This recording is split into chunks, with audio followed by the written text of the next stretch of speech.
Hey everyone, welcome back to my channel. I quickly wanted to update you about the grocery list app that we were doing. Due to some unexpected issues, we're gonna have to pause the project. We started with step 1, 2, and 3.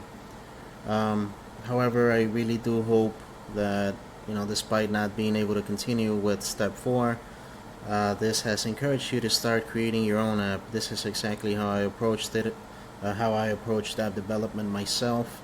Lots of trial and error, back and forth, conversations with ChatGPT here, and constant learning. But today I can happily say that I've published 4 different apps on Google Play Store, and I'm going to continue to work on them and sharpen my skills. Like I said, I hope it's encouraged you to create your own app. It might seem challenging at first, but trust me, it gets easier with practice. If you guys do have any questions, please do not hesitate to reach out. I'm here if anybody needs help.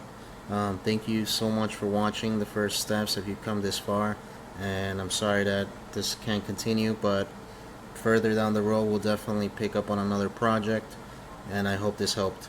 Again, one more time, if you have any questions, please reach out, and until next time.